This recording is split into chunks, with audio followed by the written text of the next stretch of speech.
Halo guys, Assalamualaikum warahmatullahi wabarakatuh. I would like to present my report text about anxiety disorder. So enjoy my presentation.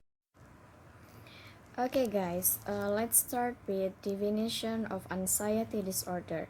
So, anxiety disorder is a normal reaction to stress and can be beneficial in some situation. Anxiety disorder differ from normal feelings of nervousness or anxiousness and involve excessive fear or anxiety. So, therefore, anxiety disorders are the most common of mental disorders and affect nearly 30% of adults at some point in their lives. But anxiety disorder are treatable and a number of effective treatments are available. So there are treatments that helps most people lead normal productive lives. Yeah. Next, uh, anxiety disorders can cause people in trying to avoid situations that trigger or worsen their symptoms. So there are several types of anxiety disorders.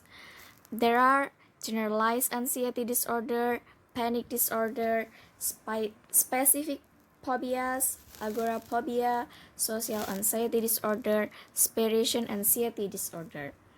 Okay, first, generalized anxiety disorder involve persistent and excessive worry interfering with daily activities. This ongoing worry and tension may be accompanied by physical symptoms such as restlessness, feeling on edge or easily fatigued, difficulty concentrating, muscle tension or problems sleeping. And then often the worries focus on everyday things such as job responsibilities, family health, or minor matters such as car repairs or appointments. So, if you feel anxiety if you are late, it is called as generalized anxiety disorder. Okay, next, the second is panic disorder. The core symptom of panic disorder is recurrent panic attacks, an overwhelming combination of physical and psychological distress. So, during an attack, several of these symptoms occur in combination, like palpitation, palpitations, and sweating, trembling or shaking, feeling or shortness of breath or smothering sensation, chest pain, feeling dizzy, lightheaded or faint, feeling of choking, numbness or tingling, chills or hot flashes, and then nausea or abdominal pains, fear of losing control, and fear of dying. So, because symptoms are so severe, many people who experience in a panic attack may believe they are having a heart attack or other life-threatening illness and may go to a hospital. Panic attack may be expected, such as a response to feared object or unexpected, apparently occurring for no reason. So, panic attacks may occur with other mental disorders such as depression or PTSD. And then the third is specific phobia. Specific phobia is excessive and persistent fear of a specific object, situation, or activity that is generally not harmful.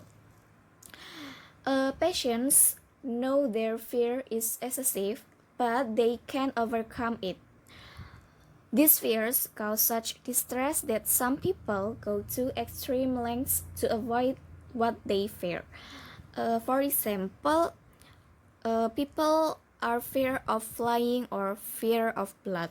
Maybe maybe you fear of darkness or in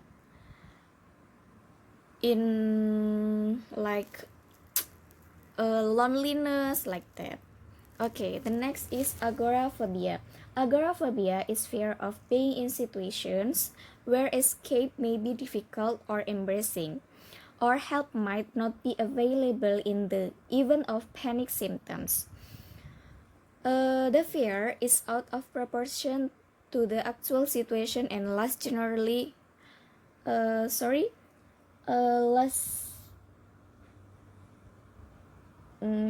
generally 6 months or more and causes problems in functioning. A person with agoraphobia experiences this fear in two or more of the following situations, such as using public transportation, being in open spaces, being in enclosed places, standing in line or being in crowd, and being outside the home alone. A person can only be diagnosed with agoraphobia if the fear is intensely upsetting or if it significantly interferes with normal daily activities. Okay, next, social anxiety disorder. A person with social anxiety disorder has significant anxiety and discomfort about being embarrassed, humiliated, rejected, or looked down on in social interactions. People with this disorder will try to avoid the situation or endure it with great anxiety. Okay, common examples are extreme fear of public speaking, meeting new people, or eating or drinking in public. Okay, so the last one is separation anxiety disorder. A person with separation anxiety disorder is excessively fearful or anxious about separation from those with whom he or she is attached. The feeling is beyond what is appropriate for the person's age. A person with separation anxiety disorder may be persistently worried about losing the person closest to him or her, may be reluctant or refuse to go out or sleep away from home or without that person, or may experience nightmares about separation. Physical symptoms of distress often develop in childhood, but symptoms can carry through adulthood. Okay. The causes of anxiety disorders are currently unknown, but likely involve a combination of factors, including genetic, environmental, psychological, and developmental. Anxiety disorders can run in families, suggesting that a combination of genes and environmental stresses can produce the disorders. Although each anxiety disorder has unique characteristics, most respond well to two types of treatment, like psychotherapy or talk therapy and meditations. These treatments can be given alone or in combinations, such as CBT. CBT is cognitive behavior therapy. It is the combination about psychotherapy and talk therapy, like that. So this is the last my presentation. So guys, that's all my presentation. I'm sorry if I have mistakes about my presentation. So thank you for your attention. Assalamualaikum warahmatullahi wabarakatuh.